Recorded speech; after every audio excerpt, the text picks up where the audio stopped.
Sun's going down and the rig is on.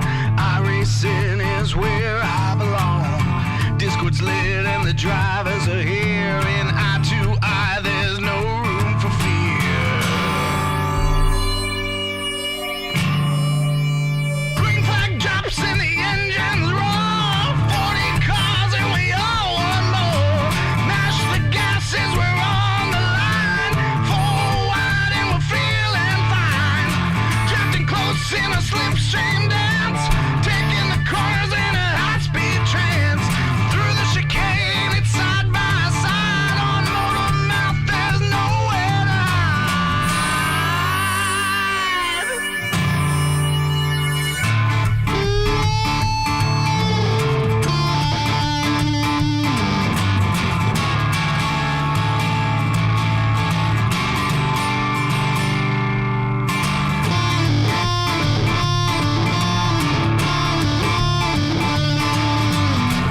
White flag, need a perfect lap. All gas, no brakes to close that gap. Checkered waves and the race is won. Another battle is over and done. Cheers to the booth, hope they like the show. Victory lane is all I know.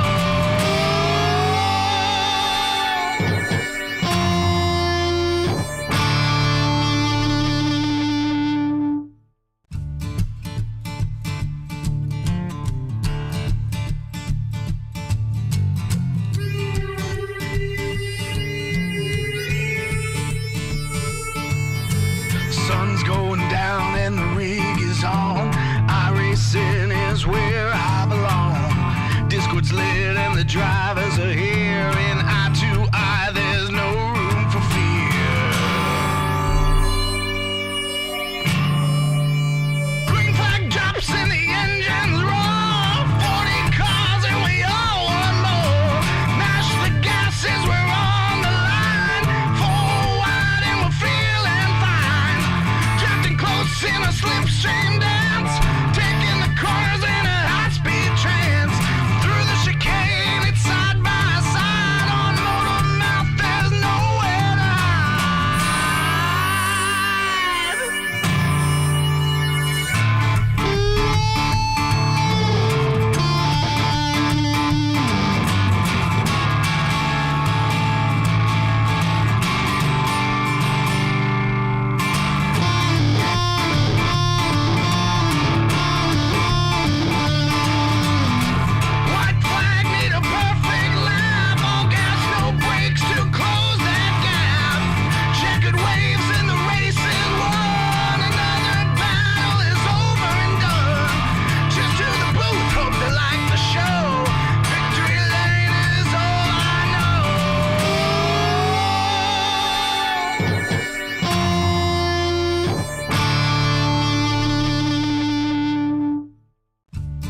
Good evening, everybody, and welcome to Pocono for the latest round in the I2I Motorsports O'Reilly Championship this season. It's the Pocono Trainer 125. It's 50 laps here in Pennsylvania to kick off another round of our championship. Just 1 week on after our race at Michigan last time out, we're continuing on with a similar sort of racetrack. Fast and arguably faster than even normal intermediates. This is 2.5 miles around here.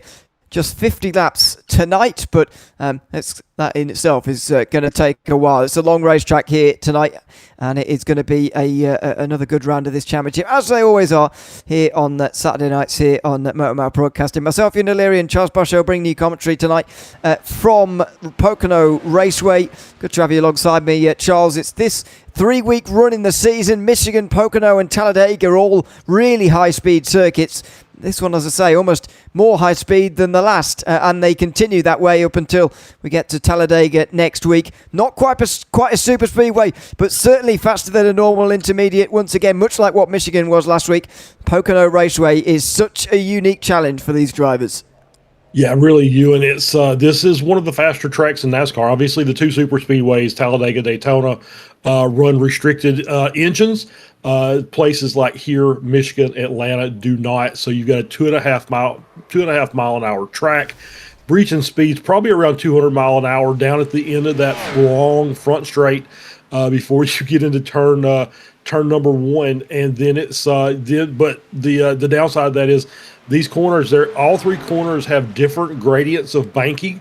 But none of them are really profound, so they're not going to be able to let you carry all that speed through the corner, and so you're going to have to lift, do a little braking there to get the car righted and around the bends here, and it's going to be a really fascinating race. I was talking with the race admin Trey before this, and he mentioned that the last time the I2I series came here was in the trucks, and it was a caution-free race, so the question is, are we going to catch a win at Pocono for the Pocono Trainer 125, or is it going to be gonna wreck them all?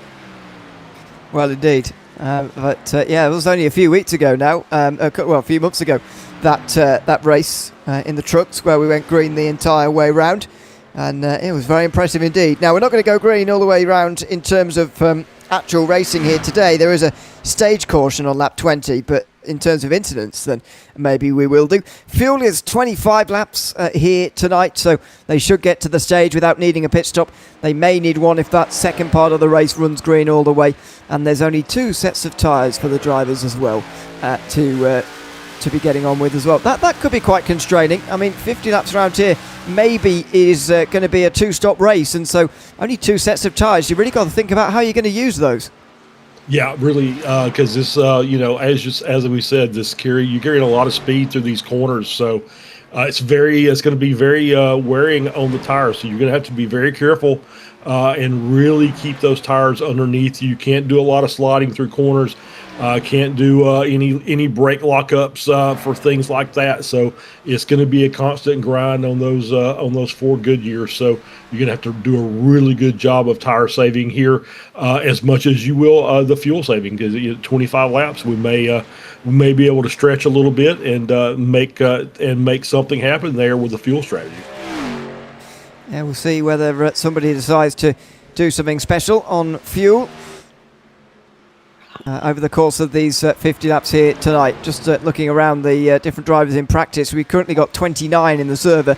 27 of them have set practice times so far. Let's just tell you about the championship standings as well coming into tonight. Joshua Parent still the leader, but his lead was slashed with the Michigan round last week. 39 points now in front of Joe Nordine, who got in front of Zach Tyndall in that previous race. Brian Nash down to 4th in the standings, and rounding out the top 5 is then Chris Hone. Zachary Tyler gained 4 places with performance last week. Is in 6th place now to Brian Simmons. Steve Cunningham is tied with David Harbottle for 8th place, with Christopher Herr rounding out the top 10. 81 points behind Joshua Parent in the lead of those standings. There are the standings in a bit more detail, and going a bit further down. No real big damage to Joshua Parent's championship lead really last week, Charles. It wasn't a bad race from him, but he did lose a few points and he's only 39 now in front with still a lot of rounds to go. But he got out of last week, I think, with a relatively he'll be pleased rather to get out of last week with what he got out of a fairly big championship lead, even despite losing some points, of course. Yeah, absolutely. I think, if you don't win, you at least want to maximize your points. That's exactly what he did last week. So he did what he needed to do. Points, still 40-point advantage. So it's, in good shape. I think we've got a couple of wild card races coming up very soon, as in next week with the big race at Talladega. Always the big one looms large when you go there. So he needs to keep doing what he's doing, is maximize his point total every week. Just keep that gap as big as he can keep it, and just hope that it doesn't get caught up in a big mess here that's going to cause him a big points loss. That's Braden Craycraft, who's only just got out onto the racetrack to start running some practice laps. He's got himself up to 16th with that third lap time there in this session. He's currently running in and around a couple of others as he pulls off to the left-hand side there. Ooh, and he goes over a big bump on the inside line there as well. There's Zach Tyndall, who's third place, we just showed in the standings there. Currently running in the 43, just moved up to second in the practice session with that latest lap time, but over 3 tenths behind Joe Nordine, who is currently leading the way in this practice session at the moment. It was a good race from Nordine last week, of course, getting the most points out of anybody out of it with that race victory, but also a solid stage point score as well. And say Joshua Parent not doing so badly in terms of points himself, though. Parent is not here yet tonight, though. So a big chance for some of those others behind. And Nordine, Tyndall, 1 and 2 in this practice session, certainly coming in with the intention of absolutely taking advantage of the chance they've been given here. Yeah, you can't score any points if you don't show up. So, who knows? Obviously, this is a hobby for most everybody that does iRacing. You try and make it when you can, but sometimes things in real life creep up and keep you from showing up. I'm sure if Josh has the ability to get here in time to get into the server and get a couple lap to practice, he will absolutely do so. Otherwise, he'll have a little bit of a points drop this week for sure, as these guys are going to go out and really do give it their all here to try and get another win. And I'm sure Nordine would like a back-to-back on his resume here to get a second win in a row. And, you don't want to be coming back next week either for that wild card race, as you say, at Talladega. There's so much that can go wrong at Talladega that's not in your control. I mean, normally the numbers for super speedway races are even bigger than normal, so I would guess that we're going to get more than 30 next week. That is a really big field to have an unpredictable racetrack for what's going to be, obviously a roughly an hour race, maybe more with cautions or whatever at Talladega. A lot can go wrong in that time, and if Parent, for example, is not here today, then has a bit of bad... And Parent's just got into the session, just as we're talking about him, so thank goodness for that. He's just got in time. And I'm very glad about that, because, as I say, you don't want to be coming into next week knowing that that's a wild card race. And, as I say, so much is out of your control next week. He's got to get in here tonight, and he's got to perform well. Although now his job, I suppose, is to get in here and get up to speed very quickly. He hasn't done any practice in this server. That's true. Yeah, I'm sure he's ran some laps here this week just to kind of get a feel for the car and the track. But now, he gets here just in time to set his qualifying run. So we'll see how on top of things he is, as we got the first car coming out here of Ryan Simmons. So he's going to come out and get this car wound up and get ready to set his qualifying time. That's the pit exit, which puts you right onto the inside of turn 1 there. We'll see whether green flag stops are used here tonight. See if the green flag runs are long enough. There's Joshua Parent making his way out. So he's clearly ready to go. Maybe he's even been running his own laps in his own server. I don't know. But anyway, he's out here now. I don't see why you wouldn't run with everybody else, but I suppose you get to be on your own if you do your own thing. But he's now getting himself up to speed, ready for lap 1. And it's not quite like a normal racetrack where we see lap 1 as a real build-up lap and lap 2 as the lap. you can really go quite fast on lap 1 here at Pocono because of the way the 3 turns are configured. Means that you really do get 2 attempts like you would at a road course. Yeah, and my guess would be, I don't know, I'm wondering if maybe lap 1 may be faster because I think maybe you scrub off the tires after the out lap in the first hot lap. And so maybe you're about 10th, a little bit slower, maybe a 10th or so slower on lap 2. We're about to find out, though, as Parent gets his car wound up, crosses the start-finish line, and start his first lap. And we'll ride on board here and see what we're doing. Oh, I'm going to talk to our producer just over the air. I'd like to see a speedometer here if we get a chance, just to see what kind of speeds we're looking at coming down these straightaways. There we go. So out of turn number 1, and yeah, one of the fastest racetracks in this schedule, as we mentioned. So expect to see the speeds getting up, 190 towards 200, maybe in the draft a little bit later. High 180s. Oh, he hasn't got that line quite light at right. Oh dear! I thought he was going to hit the wall. Out of turn 2 as well. That was close. This is not going to be the lap for Parent. This is going to be building up into a second one as he stays tight now to the inside of 3 here. The 6-degree banking. And now comes onto the front straight. Surely he'll be able to go quicker a little bit later. Joe Nordine currently setting the fastest lap. Yep, absolutely is. We're going to get this run down here. Looked like it was upwards of 190 miles per hour driving down into turn 1 here. And once again, was talking with Trey a little bit before the race. He said a lot of drivers were kind of laughing that this is not a 3-corner track. It's a 5-corner track because they were taking too much speed through turns 2 and 3 that they were basically dominating the corner and making it 2 corners in 1. So looks like Parent's got a good run through here, though. He obviously just had to dial that speed back a little bit off the first lap. So I think he's going to be in pretty good shape here as we're on board with Sorrow. And this is his lap, Cameron Sorrow, as he's out there, qualified in 4th, now drops down to P5. So he was a little bit loose there coming out of turn 2. A little squirrely, but looks like he's got it under control as we're hitting 187 coming down into turn 3. To come back down the start-finish line. So you could just see very, very fast racetrack here, especially down the straightaways. Obviously, you're in the 140s and 150s going through the corners. So a lot of speed that has to be bled off every lap, and it's always kind of the one of the reasons that you might not want to miss practice because it really helps to get into a good rhythm here.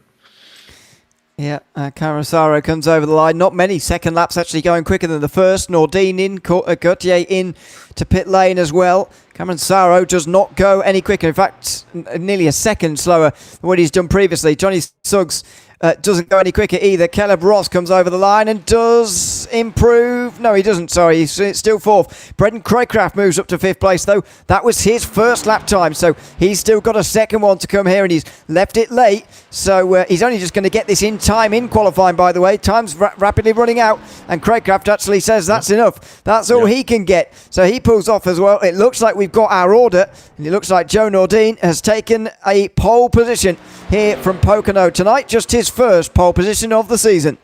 Yeah, good run by Nordine to get the pole here. And looking down, Josh Parent, P12 overall. So he's going to be starting kind of in the mix there of some very fast drivers, but also some a lot of traffic that he's going to have to deal with here to start this race. And we'll see how he's going to have to work his way through. So we're going to get a good run here, the 63 car, and out of time for Mr. Nogue. So Daniel will not get that lap in, and we are done with qualifying. Yeah, it's a very quick session, and it's set up the grid with Joe Nordine on the pole here, the 31 drivers. Luc Gauthier is alongside, and said neither of those getting a second lap in, but it didn't matter. Johnny Suggs didn't either. Daniel Nogue was in very late and didn't actually complete his second lap, but moved up to 4th place with the lap times that he did get. Rounding out the top 5 is Caleb Ross. Then Braden Craycraft in the 3 car. One to watch always is Craycraft. Cameron Sorrow and Court Hansen will be sharing row 4. Rounding off the top 10, Ronnie Clark and Brian Nash, an all Ford 5th row. Then Jason Reeves and Joshua Parent, the championship points leader, starting from 12th. Christopher Herr is 13th in front of William Honeycutt. That's row 7. Row 8 is Ryan Simmons and Chris Holm, all Chevrolet, 8th row. Then 17th place for Sam Stromati, and Zach Tyndall, who's third in the points, is starting all the way back in 18th. Steve Cunningham and Jake Miller round out the top 20. 21st to Devon Trusty, Tyler Miller alongside. Quite a long way down for Miller in the 18. Braxton Merrifield, 23rd in front of James Tate in 24th. The second of our non-Americans. And Austin Samper and Zachary Tyler on row 13. Mark Dingman and Sean Lester at then row 14. Michael Dadamo and Cody Johnson will round out the top 30. The final driver will be Trevor Thomas, who is on the grid as well. So a few latecomers at 31 in the session at the moment. That's a big field, and as we were hearing from Trey before we came to air, it was a fully clean race here at Pocono only a few months ago when we came here in the Truck Series. There are more, well, there's not that many more of us this time round. I'd say maybe 5 to 8, maybe off the top of my head, maybe a few more. But it's going to be more difficult for us to stay green with these cars and with the amount of cars as well being increased here at Pocono. It's a difficult racetrack, so let's see how many cautions we can get away with avoiding. But it could be a very difficult race. Yeah, absolutely. It could be a caution fest, or it could be very clean. It's just it's always the catch-22 with these cars. Obviously, they're going to get really good drafts here early when that pack is nice and tight together. And it's going to make for some interesting things. Obviously, going too wide through some of these corners is going to be not preferable. You're going to want to get a single line through there. So we'll just have to wait and see how this all shakes out. We've got obviously this talented crew of drivers here. They're going to put on a good show for us, and hopefully we're going to keep the incidents to a minimum. Because I did see a very bad moment there during practice. Obviously, no harm, no foul, but it was very reminiscent. Was of Steve Park's incident here many years ago, where he basically lost the car coming out of the corner, went down to the inside Armco barrier, and just absolutely destroyed it. So luckily, no incidents here. Maybe some bad feelings, some bad emotions, and maybe a sprained finger. But otherwise, we're going to be nice and safe in the comfort of our rigs for tonight. Yeah, thankfully. There have been some very big crashes in real life in the past down here. In the years gone past, yeah, it's quite a quite a high-speed racetrack. So I guess when you do go off, it's going to be a large crash. But there you go. Hopefully, we'll keep those to a minimum tonight as we get ready for the Pocono Trainer 125. Pace car's going to pull in to the inside, and we'll be ready to go. Joe Nordine in control of the field for the start of a race for the very first time. Green flag waves at Pocono. We're underway. Yeah, good start. Looks like a good run on the outside by Gaultier there. So got the run down, and we're going to make the wide turn into turn one here. Clean and green so far. It looks like, a little 63 there, pushing a little wide, carrying a little too much speed. And got to get those tires nice and warm before you can do that. Oh, caution. Trouble already through the midfield. Oh, my goodness. Loads of cars involved in this one. Loads involved. And the caution's actually still not come out yet. I still don't see the caution on the racetrack. It should be coming out in a moment, but this is a big one out of turn one on the opening lap. Trying to work out who it starts with, who's the first one to spin, but look at this. They all just pile in. The 48 nearly goes up and over again and again. And my goodness, it's a big accident coming to the start of this race. I still don't see, we're still not under caution here. We've somehow gotten away without a caution. Not entirely sure how or why, but that's a huge crash. Somehow we've gotten away with. Yeah, I think we're getting maybe some technical issues there, trying to get the caution flag thrown. But just to give you a quick rundown, Jake Miller involved. Looks like William Honeycutt involved. Christopher Hurst in the pits as well. Ryan Simmons. These all have meatball flags, so they're going to have to come in and get repairs. Ronnie Clark, Steve Cunningham. Somehow Josh Parrott got through that and missed all of it, and he's running in ninth. That was right around where he was on the track when that incident happened, and skated through somehow. Well, Yeah, unsure as to why there is no caution, but a lot of guys with lots of trouble here. 21 drivers only have not pitted yet. 31, of course, started this race. It's been a very, very messy turn one, unfortunately, as we ride on board in the midfield. Back here, this is looking at some of the leaders further up front. That's the 27 of Caleb Ross going up high of Bushfield Parent through turn one. He's going to get a run on the exit though. And the top four, by the way, breaking away. Goodyear ahead of Joe Nordine, as is Johnny Suggs actually getting ahead of Joe Nordine. Daniel Nogue is in that front four as well. Yep, absolutely. Still going green up at the front here. You had a nice battle there between the 72 and the 22. 72 running down low and making that low line stick pretty well. As Parent is slowly making his way and gets him cleared going through turn 2 there, and or I'm sure it'd say turn 3 as we head back to the start-finish line to start lap number 5. Gautier still leading, Suggs in second, Nordine in third. Here comes Parent, another run, although Caleb Ross is going to look for a move of his own here. He's going to back out of it. Parent to the inside again. He is just cutting his way through this field, up to 7th place now. And that is Ross going up high there, and he'll be under pressure from the 72 of Court Hansen. There in front is Cameron Saro in the 29, who, by the way, has got some real-world sponsors on his card today. We'll be giving that a bit of a show throughout practice. The 29, there he is, leading this group. I quite like the paint scheme, actually, as well. Oh, no, that wasn't a good turn, too. Parent checks up. Caleb Ross had to skip to the inside to avoid, and actually he's got himself alongside now to have a go into turn 3. Yep, having a good run there and just caught the car. So not the best corner, but manages to hang on to the position. But now looks like Parent's going to move to the inside, try and make that pass down into turn 1. As these guys have got a little bit of a gap. It's up to 3.5 seconds up to the lead. So gap here between this group and the group above of about a second and a half or so. So these guys, obviously, Parent, once he gets in front, these guys are probably going to play follow the leader and just let him drag them up and see if they can make up some time on that front group. Well, there's not much working together happening at the moment. Oh, and neither is there up front. That's side by side. Meantime, for second place, Joe Nordine gets past Suggs for second. This is Nogan Craycraft now, and further behind, it's 3 wide. Caleb Ross to the inside. Right on the high side is Cameron Saro, and through the middle, Court Hansen takes both of them into turn 3.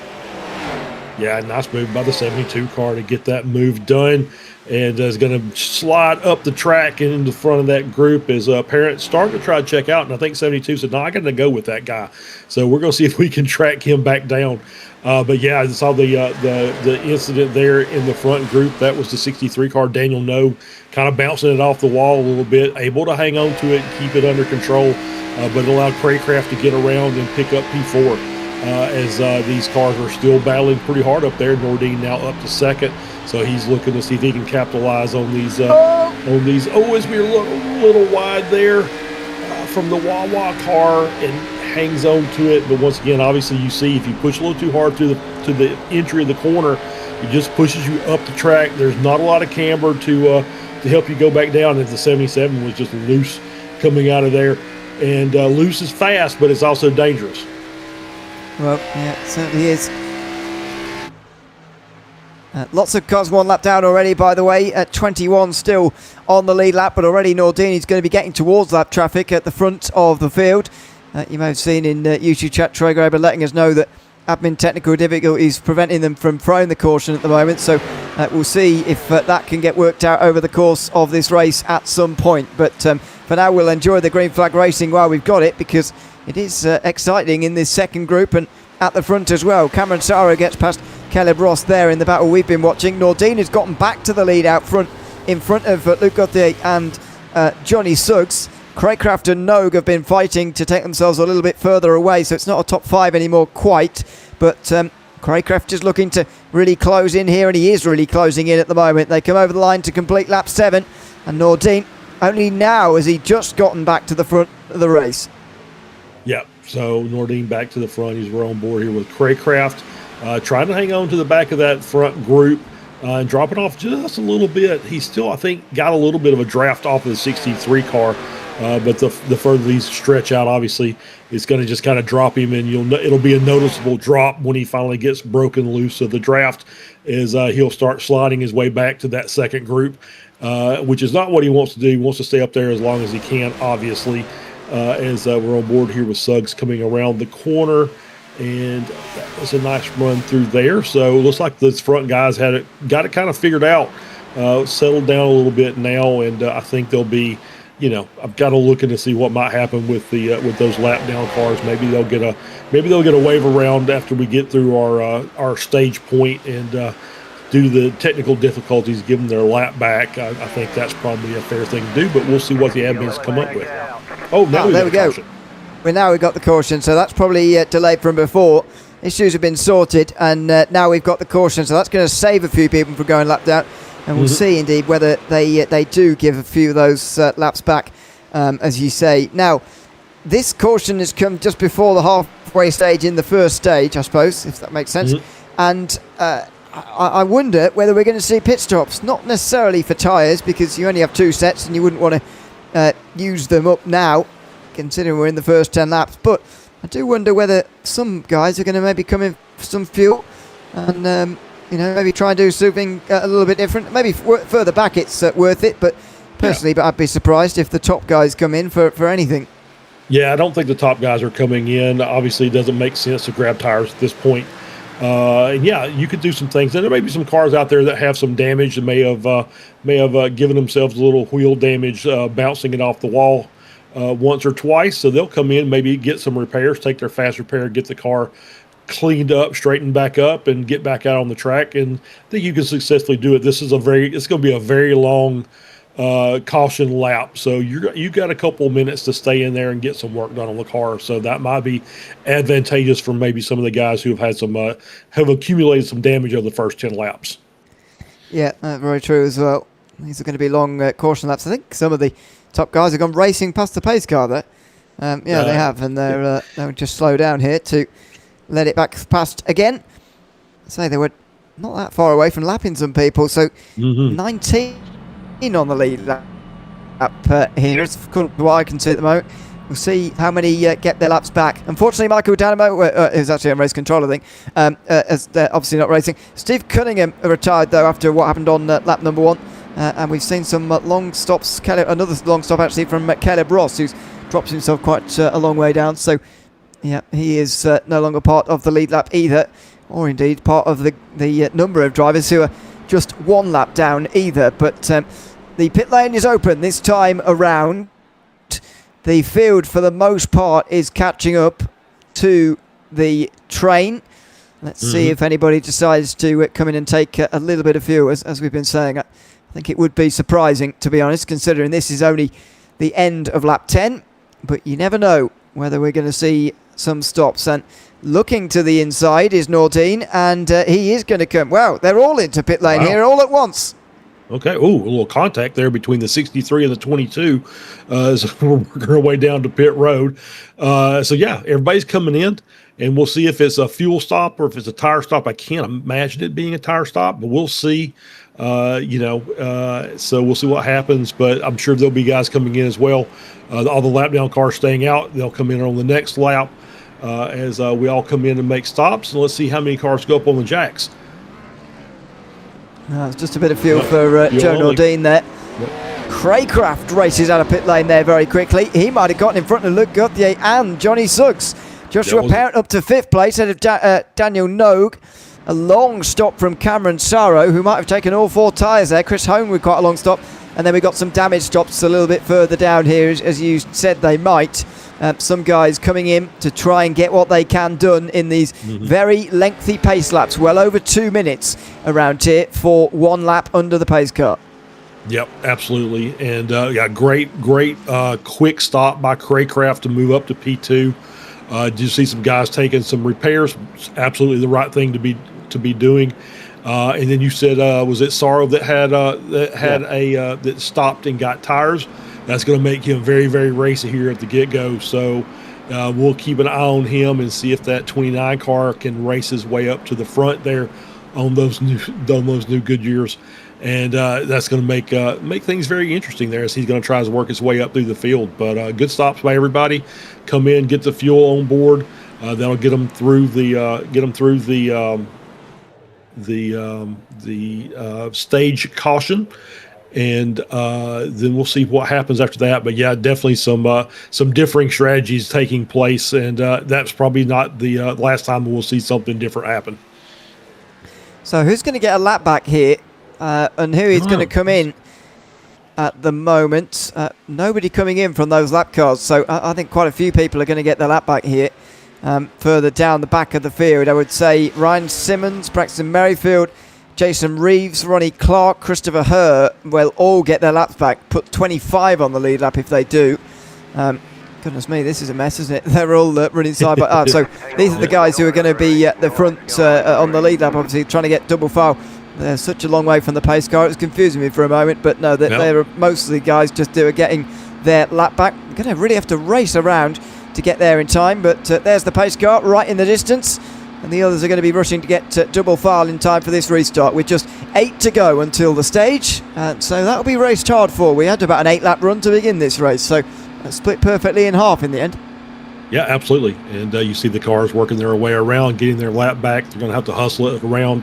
Don't know they're going to make it back to the back of the field before we go green, but I think you know what? I think they will, because I see the pace car lights are still on, so that means we're going to go at least one more lap. So that should give those guys plenty of time to get back to the back of the field.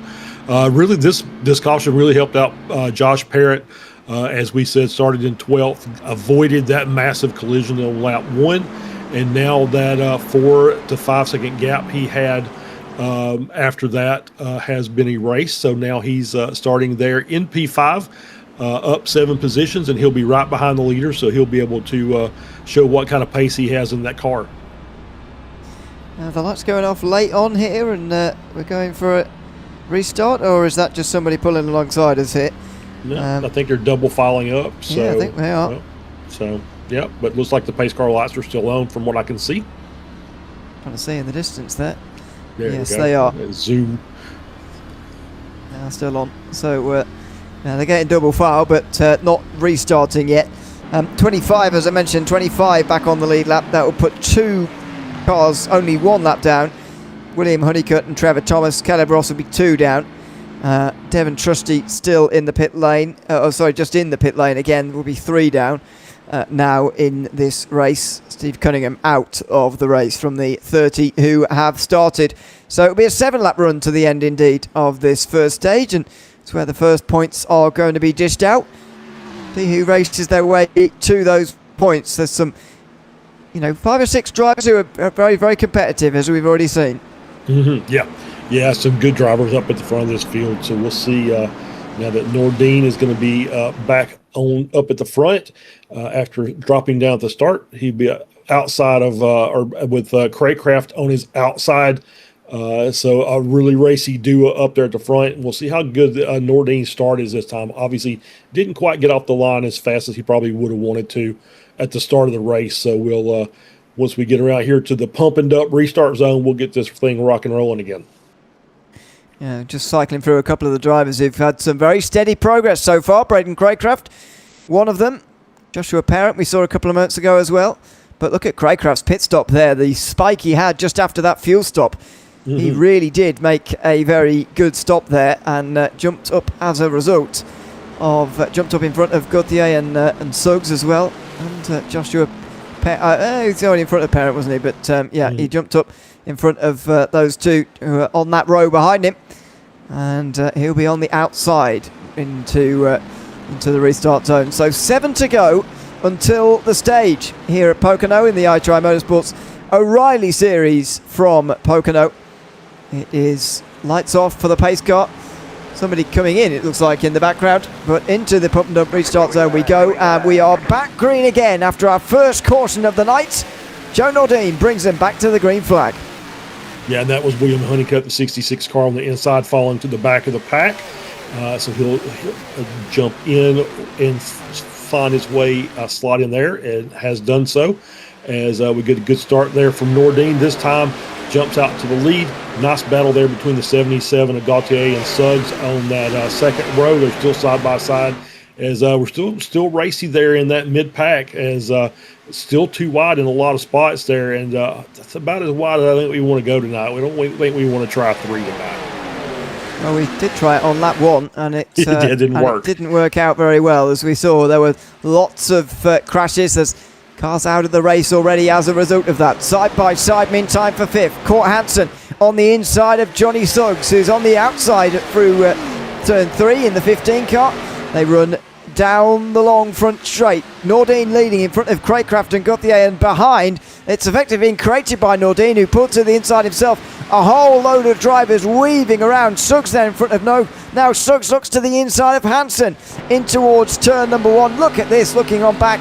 It is just racing all the way down here in these late laps of stage 1.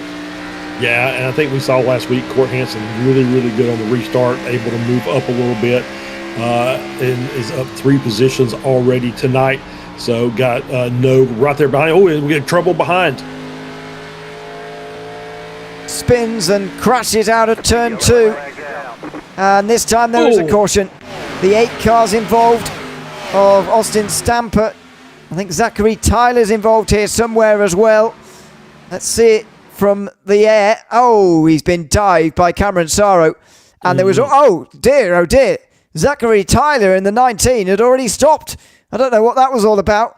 But Tyler was already having his own trouble, and Austin Stamper, involved in his own crash, comes piling into the accident.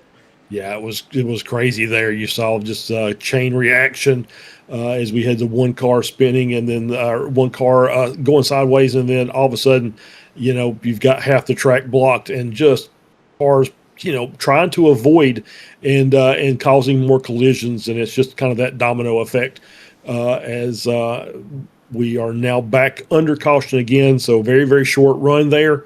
But, the good thing about this is now those cars that were a lap down that did stay out and get their lap back are now back on the lead lap, can come in and do a stop if they choose to, or just try and make a little track position up from the cars that do come in. So we'll see, again, choices to be made here as we get ready to go into the pits.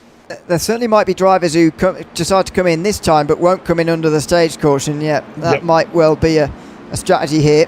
Or we might see guys coming in just before the actual caution's thrown, because it's like a road course in that sense. You can actually do a stop without losing a lap here, which is not usual, but you can. So we'll see whether some guys choose to do that. Of course, it will be a factor next week as well at Talladega, where you can just about get away without losing a lap. There is Cameron Saro, and unfortunately his decline so far in this race, obviously taking 4 tyres in the way that he did, put him a bit further back, but I'm afraid he was the one who got into Stamper there, and to me, through turn 2, it looked like he was coming from a pretty long way back. Here comes some of the stoppers. Yep, here we go, coming down into pit road. Who we're going to have taking? Looks like Tyler Miller's coming in. He's going to take a stop. Merrifield Miller, Jake Miller, as well as Austin Stamper coming in as well for a stop. So we've got a few takers that are going to come in and get. This might not be a bad time to get a set of tires. I don't know. We might have. We're at 17 laps in, or the 17th lap. So might not be a bad time to get a set of tires, especially if you're going to fuel up. You'll skip the stage and just kind of stay out there and take your chances. I think it's a bit early for the tyres. I mean, it's some of these guys getting wave rounds and free passes and stuff.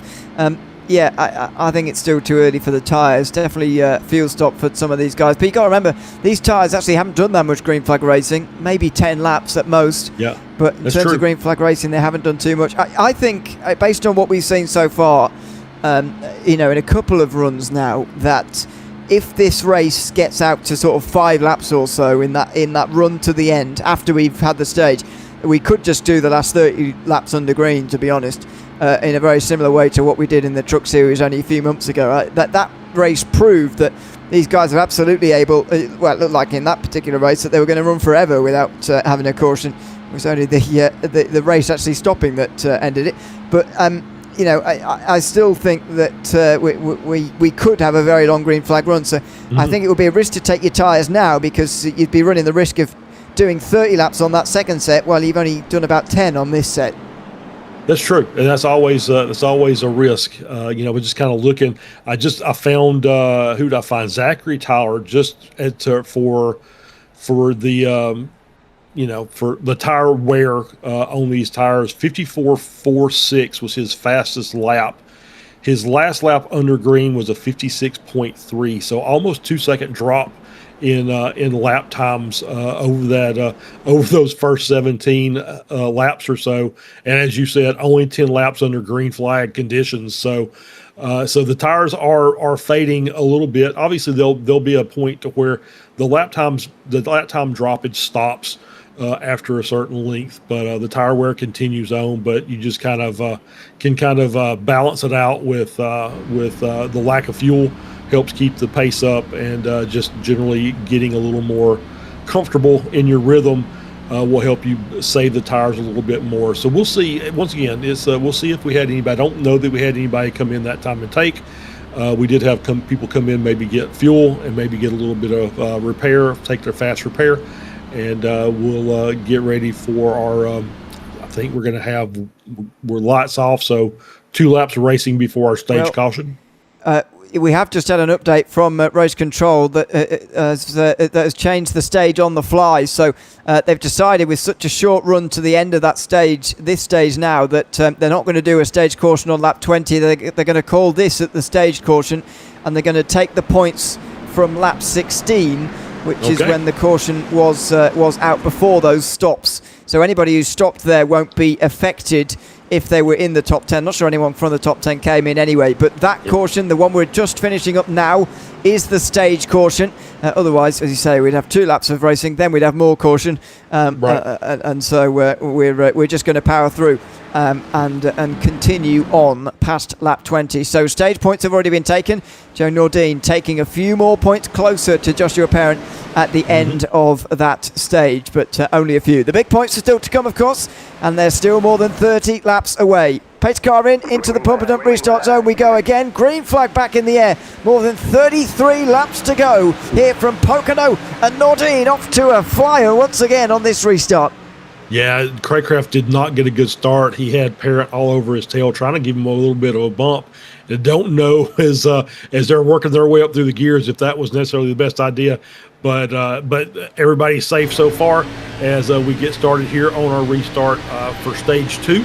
As we keep rolling here, as you see Parent just getting such a big run down the straightaways, and a big bump there into Craycraft. That's going to allow Craycraft to get around Gaultier on the inside.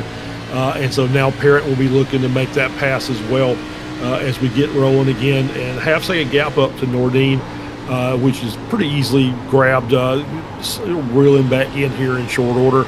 And a big host of cars behind that are just now getting themselves sorted. Clean and green through lap 1 of this restart in the final stage tonight. It's Parent up to 4th place. Hansen now in front of Suggs for a top 5 as well as they dive into turn 1 again. Joe Nordine continues to lead here from Pocono. He led the opening laps, of course, as he took the pole tonight in that qualifying session in front of Luke Gauthier, who he shared the front row with. Gauthier's only dropped to 3rd place, with Braden Craycraft moving in front. There's Brian Nash, who started from the pit lane, by the way, in this race, up to 9th place. Not a bad run from him so far. No, absolutely not. Good run by Nash up to 9th as just continuing on. Not really, he's up a position, so not really doing just like tons, but obviously avoiding the pitfalls that are out there and keeping everything level. Obviously wanting to take care of his tires, as most all these are doing here, as we get a battle for P2 there between Gaultier and Craycraft. Craycraft down on the bottom, making that. It looks like maybe Parent going to look to the inside and see if he can make that pass. Nash didn't start from the pit lane. He pitted on lap 1 though, of course, with damage from that early incident. On board with Parent, Craycraft and Gauthier just in front, and Craycraft feels the need to defend. Here comes Parent, sending it into turn 2. The 77 going up high, nearly finding the fence, coming off of turn 2. And here comes Joshua Parent, looking for that 3rd position, coming into turn 3. He fires it in, and just in time as caution comes out for the 3rd time.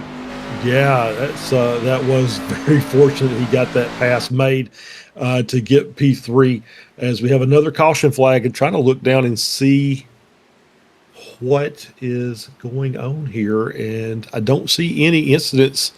We have the 95 car in the pit, so that's he's been in there for a minute or so. So that's not the issue.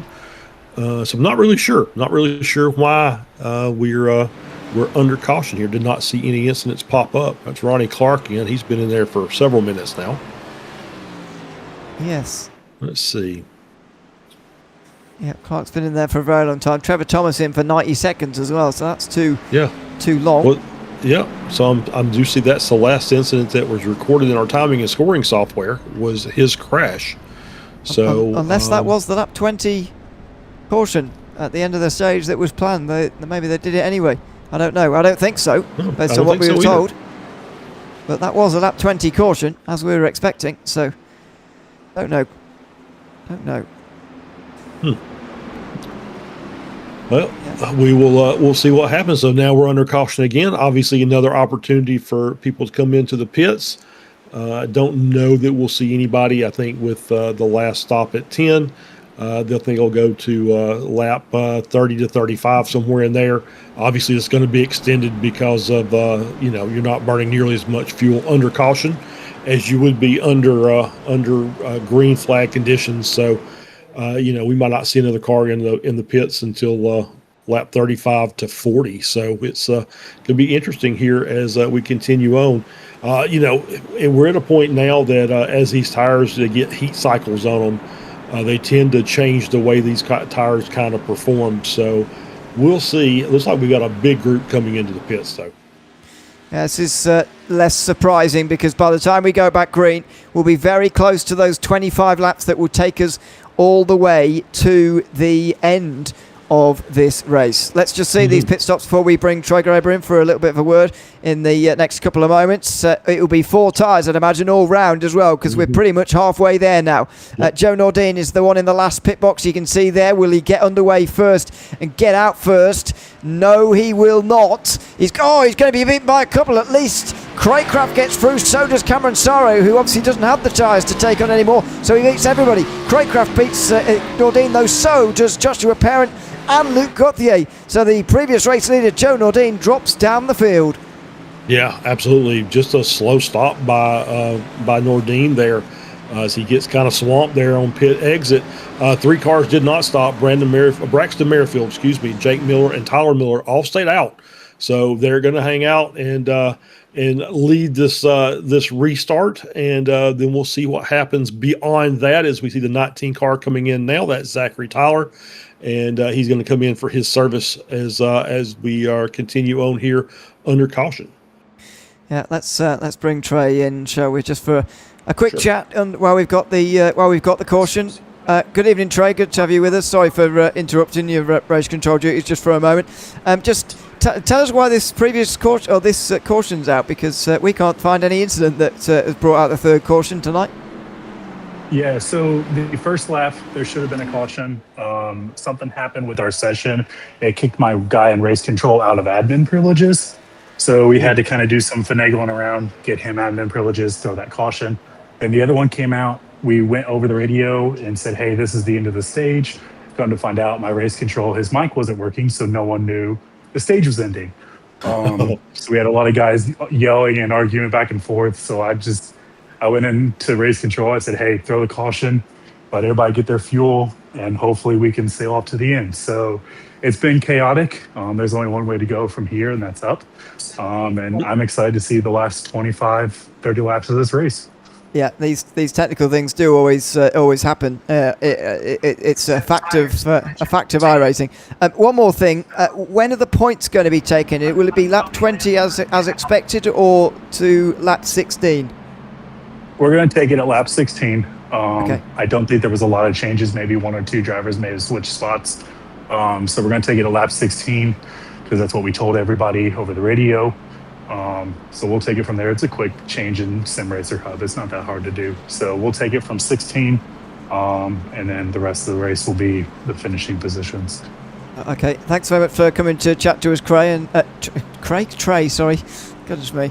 I'm going loopy tonight. And a good luck with the rest of the race down in race control there. Thanks, guys. Thanks very much. That's Trey Graber who chats to us there. Good to get it all clarified in the end, Charles. As I say, these things always do seem to happen, but good idea to let everybody get their fuel tyres. And now it is a run to the end with 26 to go. Yeah, for sure. And I was kind of just hoping he would come up and say it was a caution for debris, because that would be the most NASCAR thing ever.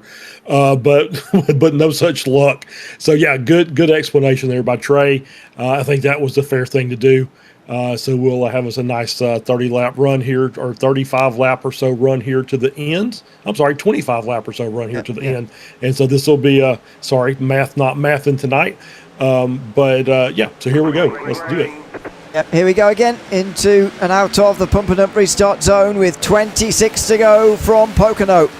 Braxton Merrifield did not come in to take the fuel and tyres, neither did Jake or Tyler Miller. So they are the front three, bringing us to the green here at the Pocono trainer. 1, 2, 5, and there's trouble for Joshua Parent, the points leader. Oh, and he's smashed in through turn 1. Smashed into at turn 1. He was hit by Braden Craycraft on the inside there. He goes for a big slide. And there was big contact as well, as coming in at nowhere to go was the 88 of James Tate, who drops to the back of the lead lap. He's got big damage. Joshua Parent must have damage as well. And there's more trouble coming towards turn 3, and finally a caution. Yeah, it was 18 and of Tyler Miller and Joe Nordine. Tyler Miller obviously stayed out on that last caution, so older tires struggle a little bit with control, and you saw him and Nordine get into it, and so we'll have to get. I'd like to listen to another replay of that if we could, but yeah, obviously big trouble there for some of our points front runners. Big trouble for the points leader, Joshua Parent, who drops to the back and will have some damage to repair, I'd imagine, under this caution. He's dropped to 23rd position of the 25 who are still on the lead lap, and the 26 that are still in the race. Caleb Ross finally getting some laps back, by the way, in these recent cautions through the middle of this race. Well, I mentioned if we could get a long green flag run going together, then there would be a long run to the finish, but that's not happened with this restart. And you know, it is when we pack them all up again and set them off again in towards turn 1, it is always the most dangerous part in any run. Yep. Yeah, that's where the old phrase "cautions breed cautions" comes from, as you get these cars on differing tire strategies mixed together, especially up at the front of the field. Just things like this happen, and you saw exactly that with Jake Miller sliding down to third, and then Tyler Miller sliding down to 5th, and of course the issue he had with Joe Nordine. Merrifield obviously did a great job, still leading this race with Saro in the 29 car up at the P2. So Merrifield got a good start and was out front enough to not get involved in any of this nonsense, as we're going to come down and looks like we'll have some cars, including Joe Nordine, coming into the pits. Well, why is he coming in? Well, he was involved in the incident with the 15 car there, I believe. I'm sorry, the 18 car of Tyler Miller. So that would be why he's coming in. I think he may have some damage. Definitely have really overheated his tires, but you can see the damage on the right rear there. That's going to be a little bit of aero damage that he'll want to get rid of if he can. Yeah, sorry, you're right. I had forgotten about the severity of that bump there. Yeah, all there's good. A bit of the you see front it. right. Oh, it's not completely repaired itself, is it? No, it has he not. accidentally used his fast repair earlier. Or maybe that's just cosmetic on our end. The right rear looks a lot better. But the front right does. That's not how it should be, is it? Quite. It doesn't look like it. It looks like it's still got some issues with it. So maybe maybe he did use his fast repair earlier, and he's going to have to come back and maybe come back in again. Obviously, we're still haven't really added a couple mini laps to the race, so he could be able to come back in and go back in for another stop and get more repairs done to try and work that off. And I think at this point it's probably safe to say that's probably not the last caution we'll have tonight. I think so. As I say and keep saying, I think if we get a couple of laps together, it could turn into 20 odd laps to the end. But if we keep going through turn one, 2 by 2 on these restarts, then it's going to be much more difficult. Cameron Sorrow had a good restart that time round. I'm so interested to see what he can do for the rest of this race because of the tyre choice that he has made. Look at the bounce he had there after the fuel only stop under that caution, not this one but the one before, and that means that he's ahead of them all now. But how long is he going to be able to hang on? And fair play to him on that restart there. He got ahead of both Millers, not quite to the lead, but he's ahead of both Millers, and he didn't let any of the 4-tyre runners through. There are all of the last pit stops taken of everybody, and discount Tyler Miller's because those 4 tyres were a lot earlier than the other 4-tyre takers, which were under the previous caution before this one. Yep, absolutely. Did exactly what he needed to do to get the track position. He's up in the front of the field outside the front row. Going to have Merrifield with probably the same tires or thereabouts as far as their usage on the inside. So it's going to be a nice battle. Of course, the 2 Millers behind are also on that strategy that with Merrifield stayed out on the caution before last. Now Parent working his way around to get back to the back of the field here as the pace car, the lights are off on the pace car, so we'll be going green next time around. Look at the repairs he's had to have there. Yeah. A minute and a half at least. So he can't have had a fast repair, and he's got a lot of work to do to get round in time for the lead lap. He only just got out in front of the pace car, as you say, but that's the way you've got to do it. And if there's ever a place where you can get these long repairs done in cautions, then it's here, it's Talladega next week, or it's Daytona. And there's not many other places that are quite so good for that kind of thing than those 3 racetracks. Exactly right. And if you were to pick 2 names to say which cars can come through the field before the end of this race, I think it would be Joe Nordine and Josh Parent. So I think they're in capable hands. It's just obviously we got to get these cars lined up and get them rolling, get them off of each other, and then we can do some racing and we'll watch these guys work their way up the field. It's going to be a lot of fun as they get into the pump and dump restart zone once again. Braxton Merrifield with his second restart from the front upcoming here. The lights off on top of the pace car. This time he's got Cameron Sorrow on his outside, and Parent's going to take the tail end of the longest line there on the inside line. Here comes Merrifield again, and look at the jump he's got again. 22 laps to go here at Pocono in the Pocono Trainer 125, and Merrifield gets off to a lightning start again. Cameron Sorrow on the outside of Miller in towards turn 1. He's going to get clear this time in towards turn 1, and he's going to try and run away from those 4-tyre takers who will be running him down. Yeah, good start this time. It's like everybody got clear, and we're off into turn 2 here. So good run by Merrifield, and now Sorrow going to look to the inside and try and make this pass and backs out. Not quite there. Did not want to make that dive, but clean and green here as we get this race started once again. Yep, clean and green.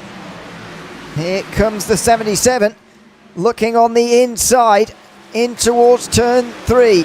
Luke Gauthier on the inside of the 21 of Jake Miller, who's just going backwards. You can see the difference that tyres make, even though, to be honest, Jake Miller's tyres aren't that old, but look at the difference they are making. He's got a good run out of turn 3 though, and here he comes on the front straight. Yeah, as we're on board here with the 21 car with the 72 Hansen on the inside, trying to make his way up. Looks like he's going to get that inside run. That car is going to stick down at the bottom. He's going to make that pass around to pick up P4. Looking back in the field with some of our guys that were up front earlier, Nordine up to P16, Craycraft up to 11th, Josh Parent still in 23rd, so not quite able to get this rolling, and we'll see how long it takes him to get Owen, as we got a little bit of shuffling there. Tyler Miller falling down the order. I think his tires are pretty much gone at this point. Well, he's certainly getting out of it, making sure that he stays out of the way on the way towards turn number 3. But this is where the fighting is, isn't it?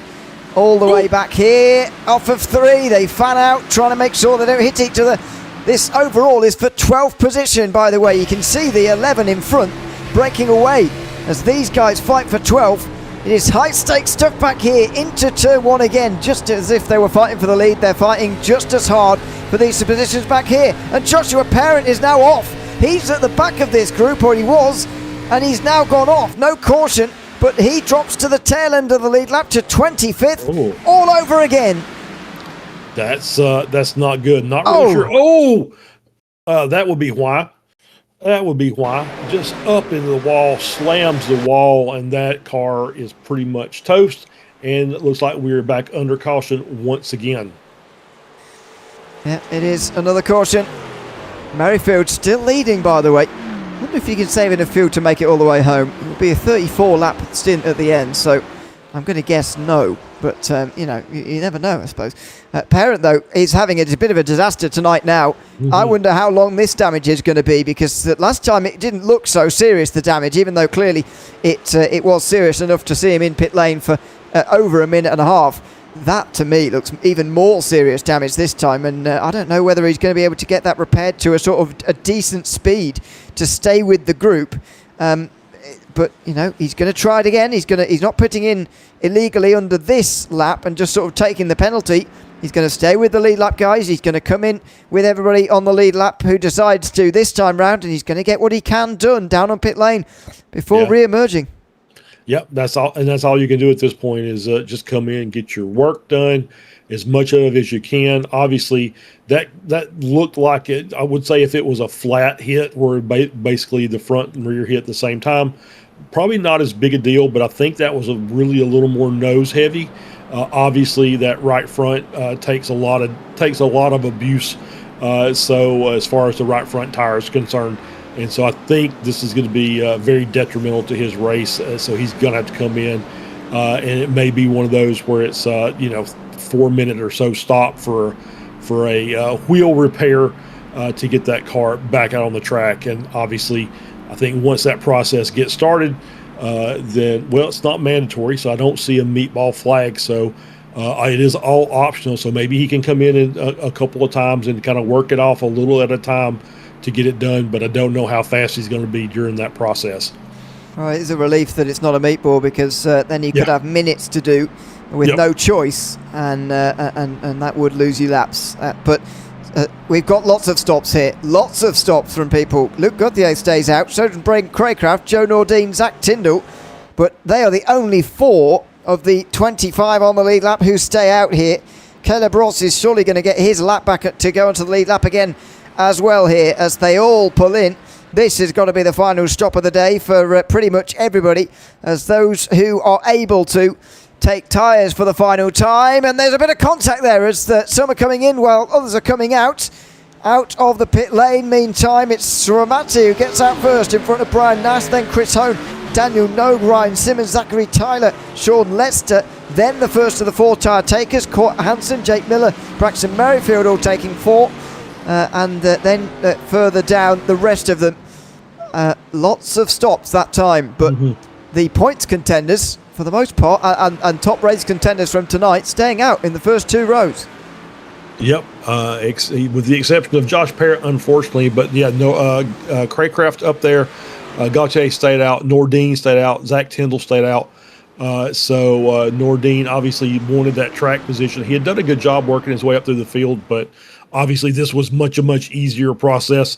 So now he's back up there to 3rd. He'll be right behind Gauthier and Craycraft there. So that's a nice instant move up to the front of the field. And so that should keep him clear of any potential future cautions as we're coming around. This will be, 18 to go, 17 to go when we come around to the start-finish line this time. So a nice 18-lap run here to end this race. Don't know that they'll have enough fuel, but we'll see what happens. I think everybody should do now. The ones who stopped longest to go were Luke Gauthier and Braden Craycraft. At that time, it would have been a 28-lap run to the end. I think they probably needed 1 or 2 cautions, and they've got those now. So I think they can go to the end now along with everybody else. When they go back green here, it'll be 16 laps remaining, but chances of us getting that done without another caution are pretty slim, I would say. It's going to be another caution before the finish, I would imagine. But, suddenly he's realised at Pocono very quickly that because the laps are so long here, you realise you haven't got very many laps left quite quickly. And Yeah, only 16 to go as we take the green here. Yeah. It's these laps are very fast and they come quickly. They're less than a minute for 2.5 miles. So the next thing you know, here we go in the last quarter of the race. It wouldn't surprise me to see another caution flag, but we'll see how it all goes. Obviously we talked about it. Lots of mixed strategies out there as far as the tires are concerned. I would agree with you. I think the general rule of thumb is two caution laps per race lap. So at lap 22 being the longest way, I think everybody's good to go on fuel for tonight. They are now with the cautions that we've seen. 5 of them tonight from Pocono. That's so far, indeed. We've only had 34 of the 50 scheduled laps in the Pocono train at 125. Not far away, by the way, from the halfway mark in our season. This is our 6th points race. Still got 7 points races, and indeed races overall, to go after this one. As we've been previewing, we'll go down south to Talladega next week before our final week off, I believe, before the end of the season. It's a long run to the end with the final 6 races coming back to back to back. A busy schedule to end off the campaign. Green flag waves again here at Pocono. 16 laps to go in the I2I Motorsports O'Reilly Series for tonight. And it's a big battle between the points leaders and those running up towards the front here tonight in towards turn 1. Luke Gauthier leads now in front of Joe Nordine and Braden Craycraft, who are side by side for second. Yeah, and there's Nordine up to P2, taking that inside run, getting underneath Craycraft there to pick up that position.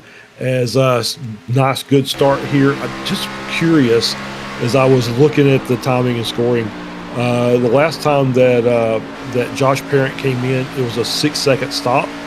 That kind of makes me feel like he still had his fast repair left to use, and if that's the case, he's already up to P14. Yeah. So we may see him make a big run up through this field. That might well be the case. So that's what he would have been doing in the previous ones. He did have it remaining. He didn't want to use it yet. And in the hindsight, he was absolutely correct to do that. Here comes Joe Nordine for the lead, by the way, just further up from this. Oh, and the very slow Nash on the front straight there, Brian Nash. But Luke Gauthier and Joe Nordine going close for the lead once again at the front of this race. We're looking back at the field generally. Battling side by side all the way down. There's not a single gap bigger than a second, all the way down to 24th in this field. Remarkable close racing through a lap and a half here. Yeah, really close racing is, and that happens a lot when you have a few cautions. It keeps that pack together, and I think that makes for, obviously the cautions are not good, but it makes for some better side-by-side racing, other than these long runs where they just kind of all stretch out. And then you have little packs here and there. But so far, really good racing night. Yeah, obviously, caution's not great, but some really good side-by-side racing there as we're now on board there with Josh Parent, who's now up to P12, so still making his climb up. And the 60 car really down low, almost on the apron there, working that yellow line, trying to look underneath Gauthier and just not able to get it done. That was a small gap to be looking at, and Craycraft is alongside and looking for second here. Nordine is under pressure for second position, and Braden Craycraft doesn't pass up the opportunity. Nordine had a look through turn 1. As he mentioned, it was a really tight run on the inside that he had. He didn't have much space. He went for it on Gauthier anyway, and it wasn't advisable really because of the space that he had, and now because he's lost that second to Braden Craycraft. Yeah, as we see it, more battling behind the 32, the 72. That is Ryan Simmons, Court Hansen, Daniel Nogue in there as well in the 63 car. Nice battle there. Oh, another caution flag. Oh, the 29, Sarah was around. And he stopped coming to the start-finish line. That's a strange place. And Joshua Parent might be involved in this again. It's 3 wide. Parent on the outside is, going to have contact with a 66. Saro it goes into Saro. The 82 is slowed as well. Braxton Merrifield as a result of that. 66 is William Honeycutt, by the way. And that is a real shame. Is that Saro, actually? Yeah, it is. Sorry, it is. Yep. He's down on pit lane again. And that brings out our 6th caution of the day. This is going to take us into the final 10 laps, and surely a very exciting restart to come. Yeah, for sure. And not much really Parent could do there on the outside of that outside there, just trying to keep it off the wall. Slight tap, nose comes in a little bit. I think maybe the 66 is a little alarmed by that, and turns down into the 29 of Cerro, and just not really much you could do at that point. Is just now everybody's riding. So tough break there for the 29 car. I know he wanted to get some good screen time for his real life sponsor. This is not probably how he wanted to do it, but we'll take it as we get it, right? So he did get some good screen time earlier in the race, but you don't want to get them displayed as you're involved in an accident there. But it's good to see that we get some good real life support here from a lot of our drivers here in this esports series. Yeah, fantastic to see. No, that's not fantastic to see though, is it? The actual nope, that looks like smoke. The engine may be gone. Yeah, it does. And I'm afraid if he hasn't got a fast repair, Cameron Saro is done for the night, but will not slip any lower than 26th. Trevor Thomas, Ronnie Clark, Devin Trusty and Steve Cunningham all down on out of the race already themselves. Honeycutt and Merrifield, the only ones to come in on the racetrack as well. I'm not sure the pit lane's been open yet. Not sure, but in any case, those are the only ones down on pit lane just for the moment. As I say, these pit stops have probably happened for the last time now, unless Gauthier and Craycraft have been holding something back. Those are still the two who have stopped longest to go, in this race. Yeah, and with that, they absolutely are going to be able to make it to the end on fuel. No doubt about that at all. So we'll see who comes in. Looks like everybody on the front. Do have a couple of cars staying out. Looks like Sam Tremati, who came in. A couple of cautions, though, is going to stay out and take over the race lead. Gautier, and I think that's it. Court Hansen stays out as well. So everybody else coming into the pits. Yep, everybody, I suppose, who's got something left will come in. I've certainly been miscalculating how many people have got stuff left to come in and take pit stops for. I must admit, I thought there'd be a lot more staying out tonight, but there's been quite a lot of pit stops through the cautions. Out first for Chris Hone. He doesn't take any tyres there. It's going to be all 4 for Nordine and Gauthier, though, leaving it for the very last moment for them to come in. Gauthier gets out first, then Nordine. Then it's Mark Dingman who actually gets between them. He doesn't take any tyres. But 4 for Gauthier and Nordine. They end up 12th and 14th. And they've left themselves probably only just enough time to actually work their way through the field. 8 or 9 laps to work their way through the field with those new tyres.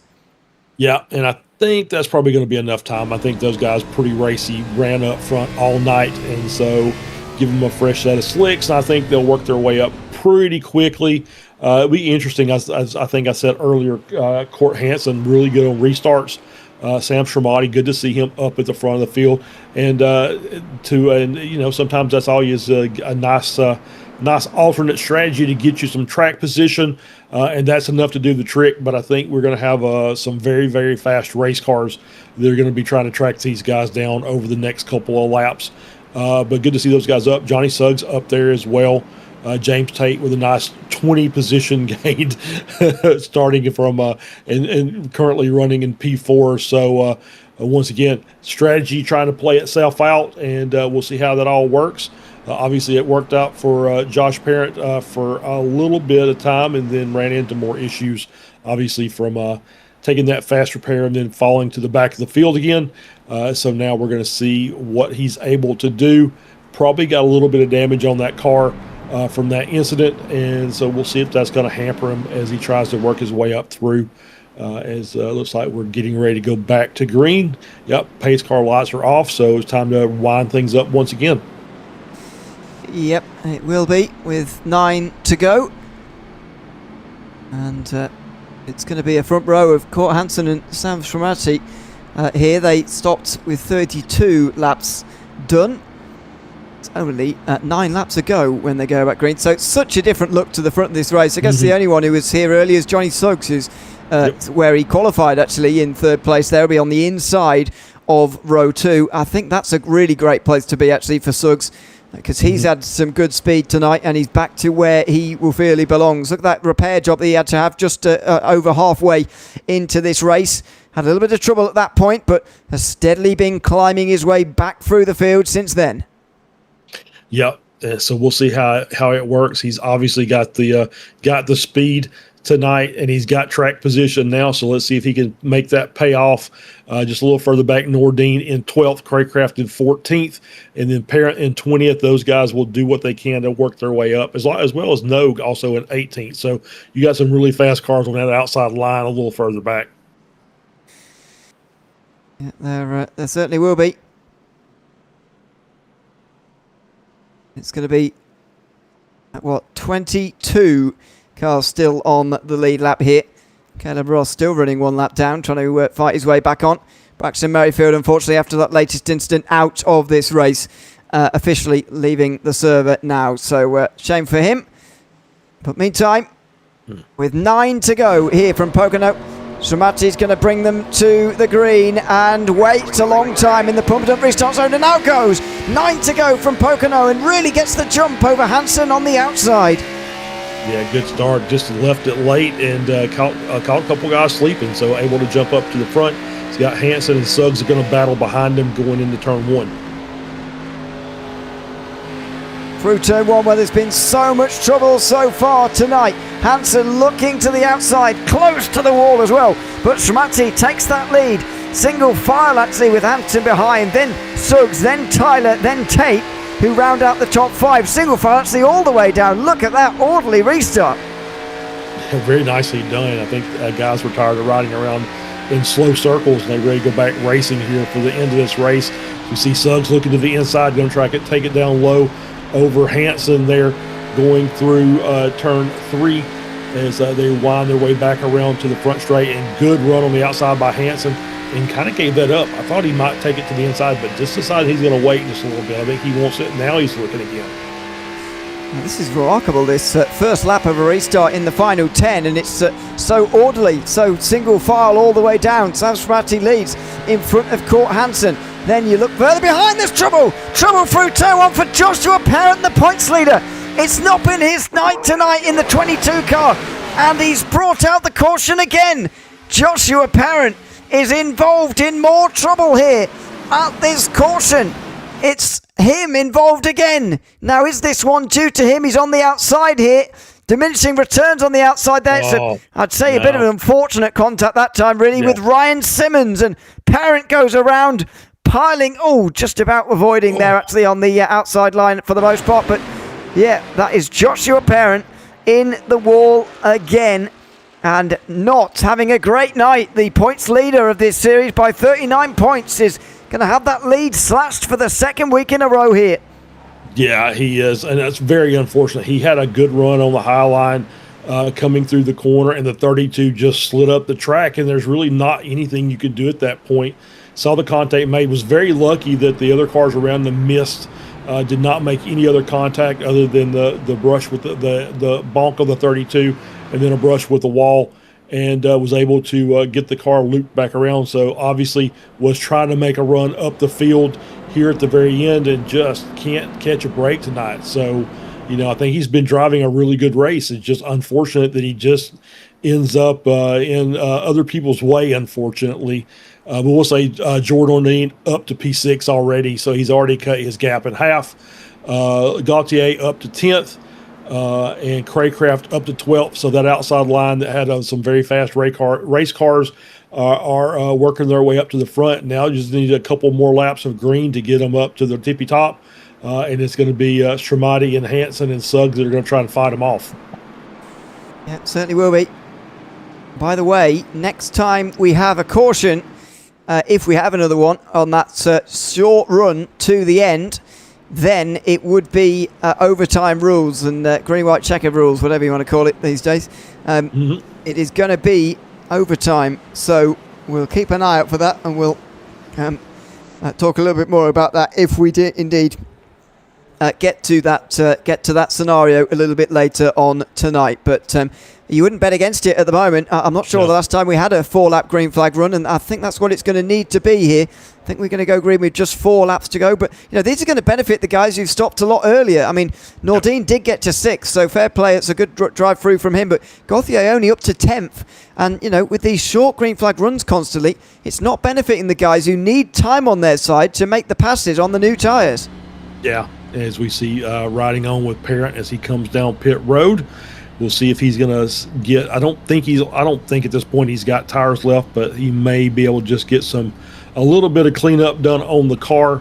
I think we noted he took his fast repair already, so he's going to sit here for a minute as long as he can manage to hang on and let them take the hammers to it and a little bit of duct tape and get this car cleaned up for the final few lap run here at the end. It will only just about be that. Yeah, it will not be long at all. Green flag tonight at the very end of this race. A shame, really, the way that there's been caution after caution, really, at the end. But, Pocono's a difficult racetrack, especially when we've got this many cars out there together. So that bit can hardly be surprising. But I thought the first run had real promise in it, after the actual crash on lap 1. And it was, of course, actually technical problems that meant we actually continued on and maybe shouldn't have done. But anyway, that besides, it was really promising after that. And unfortunately, since then, we haven't really had the green flag laps strung together, sadly. But that's sometimes the way races go, especially here. Yeah, there's a lot of these tracks get their own nicknames, and this one, of course, is the Tricky Triangle, and I think it's proven that tonight as we've had some drivers maybe struggle. Once again, as we talked about, this is a very, very fast track, very big, and the changing banking in all 3 corners are a little bit different, so it requires a little bit, requires some laps to get really used to driving this track. And I think that it's called a couple of drivers out tonight. So obviously lots of good racing involved in all this, although just not enough that, we just keep having these little short runs and not really anything beyond that nice little 10-lap run we had at the start. It's just been short runs between 2 to 6, 7 laps for the rest of the race. So unfortunate that we've had a few incidents and cautions, but once again, we still see some pretty good racing. There's still some drivers out there that are really showing their skills on their ability to work their way through traffic. Yeah, well, it could be it. This restart, This really could be it. Shramati's going to have the chance to restart from the front again. Hansen from the outside of the front row again, and Suggs from that 3rd place again. Surprised he wasn't able to make more of that, actually, on that previous run, but maybe he just didn't have the time, and he was biding his time a little bit, because, of course, at the green flag that time round, we had 9 laps still to go. That's quite a long way, but we've got less than half that now. There's Joshua Parent, who somehow is still on the lead lap in this race. Caleb Ross also is back on the lead lap for the first time since the very early laps.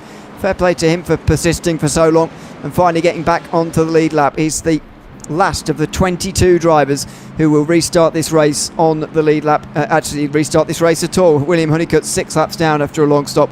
Ryan Simmons has not returned since that crash with Parent on that previous run. So the points leader is definitely going to lose points tonight, I would say. But how many? And is he going to be involved in even something else? It could well be yet more trouble for him on this restart, on this run to the finish. But let's see. Into the pump and up restart zone we go again.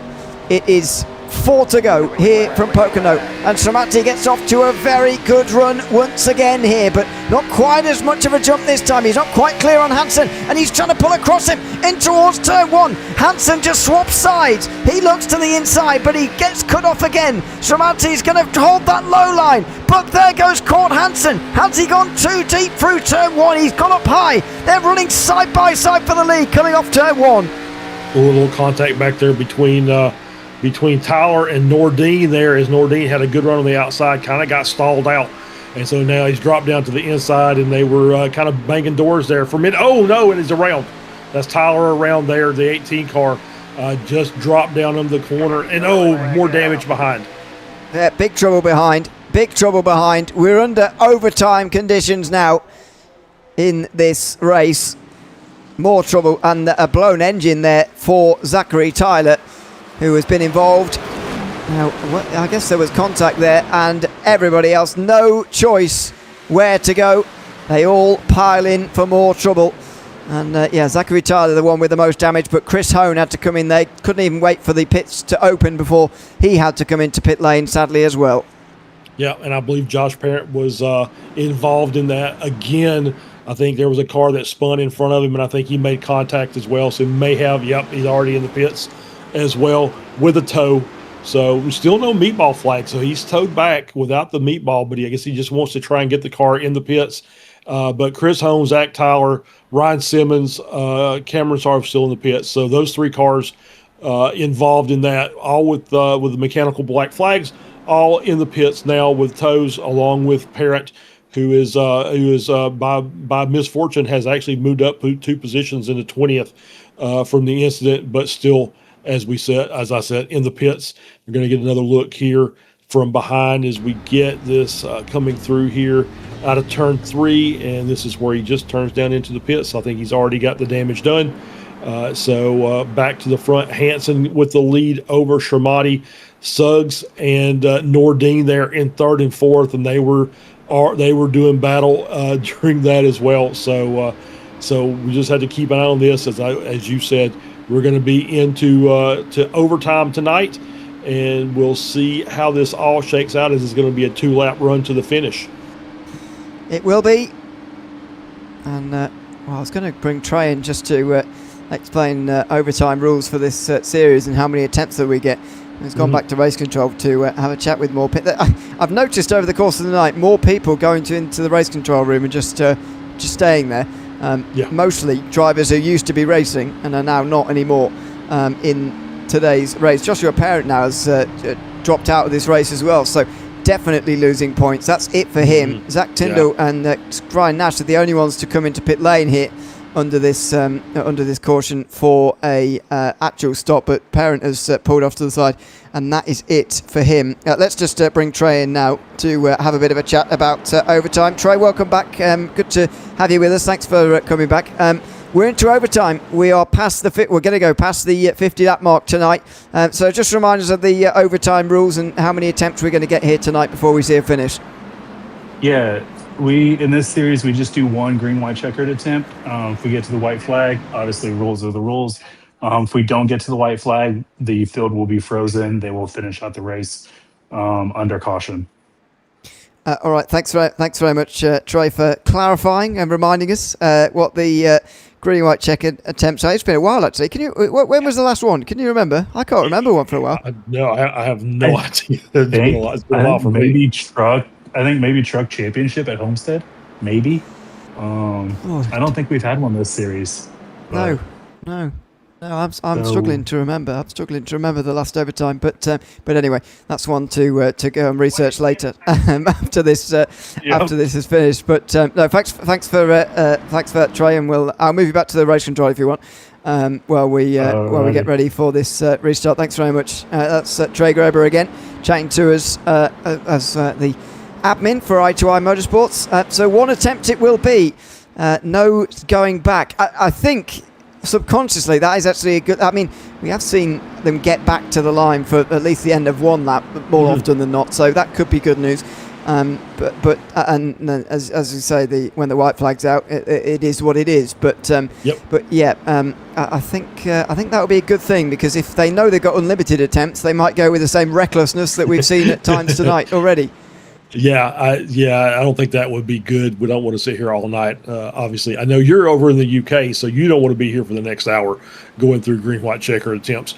It's we'll see how it goes. And I think you're right. I think we are getting through the first lap pretty cleanly for the most part, and then it just kind of falls apart from there. So we'll see how this all shakes as we're getting ready to start off our green, white checkered flag here. Take that back. We're not ready to start yet. We still got about a half a lap before we get back to the start finish line. So kind of looking to see what Hansen's going to do down low. Like he had a pretty fast car, but I think that when I was watching him challenging Shermati for the lead earlier. It looked like the front end was taking a little while to hook up, so couldn't quite dig it down deep. So we'll see if he gets a jump and is able to hang it on the outside, maybe block Shermati from making a run. And then, of course, we got Suggs and Nordine back there on row 2, who have been fast race cars all night long. So we'll see what they'll be able to do. Indeed. Nordine has been able to make better progress than Gauthier on those newer tyres, and he has to hope that this gets to the white flag. Otherwise, the positions, as Troy just explained, are going to be frozen, and he is not going to get the win that he maybe feels he deserves here. With Joshua Parent down in 20th and retired from this race, it's a massive chance to gain points for Nordine and stretch us further ahead of Tyndall and Nash and Hone as well. The others in the top 5 not particularly going brilliantly as well, although there are a couple who may well make a late run for a good performance here as well. It is time for the final restart. Into the pump and up restart zone for the final time. It is overtime in the I2I Motorsports O'Reilly Series from Pocono. For the third time, it's Court Hansen who is on the front row. This time he's in control of the field and gets us underway. It's a good restart actually from Luc Gauthier this time, who switches from the outside line boxed in to the inside line now towards turn 1. Here we go, 2 to go towards the end of this race. Yes, Shermati did not get a good start and kind of boxed Nordine in, and Gauthier able to drop down to the bottom and make that run. And so now looks like Hansen's out front with Suggs in second, able to slide up. So now we'll see if Nordine can make a quick run here. A lap and a half or so to go. It looks down to the bottom to try and get around. Yeah, and he does indeed. Look at that pass. Gets around Shermati and Gauthier there going on the inside. And there was another caution flag. And that is it. We do not get to the white flag. The positions are frozen at the point of incident. And Court Hansen is going to take his first race victory in the I2I Motorsports O'Reilly Series this season. Ooh. Let's see what happened. It's turn 2 again. Turn 2 has caused so much trouble tonight, and that's a big hit as well for Austin Stamper, the one who got pile drive there. He got initially driven into there by Jake Miller, and then somebody comes on the scene here and absolutely drills him. Look at that. Goodness me. That's a big hit through turn 2 and another one to add to the list. But Court Hansen is going to come through and win this race. Only one top 10 to his name so far. No top 5s to his name. So needless to say, it's his first win of the season. Under caution here at Pocono. They're on to the white flag lap. This is the final lap. And Court Hansen is going to take the checkered flag first.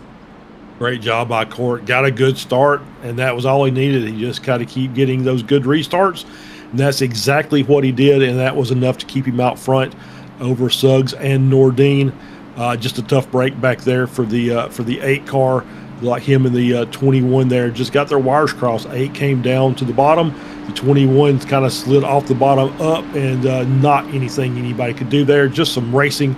A hard racing incident there, and just seems like that was part and parcel for tonight's race. Is a lot of hard racing and a lot of contact caused a lot of cautions, but Court Hansen kept the car clean and is going to end up getting his first win. First win of the O'Reilly Series season. Currently 17th in points, by the way. Are going to rocket up those standings as a result of this performance here. Could even trouble the top 10, although I don't think he'll quite get there that high. But yeah, it's going to be a victory for Court Hansen. Here comes the start-finish line. The first race to end under caution in the O'Reilly Series this season. It is a checkered flag and a race victory for Court Hansen after 52 laps, and they crashed and spin over the line. Joe Nordine gets to third, Gauthier to fourth on their new tyres. I think that stop may have even cost them, dropping down and not having the track position that they had earlier might have cost them a chance at what could have been a race win for them today. Yeah, absolutely agree. I think those were 2 of the best cars on the track tonight, but just not enough green flag laps, consecutive green flag laps to make their way back up to the front. But you see Nordine giving a hearty chrome horn there to the 72 car, congratulating him on his win. But Nordine, still with a P3, is going to collect a lot of points and is going to close that championship gap down to Josh Parent in a major way tonight. Yeah, certainly is. That'll be the most pleasing thing. Nordine will be by far the closest chaser as well, because all the others who were chasing are not that close either after tonight's results. So let's have a look at the race results, shall we? From the Pocono trainer at 125 here tonight. It's Court Hansen who wins, only 7 laps led, most of those under caution at the end.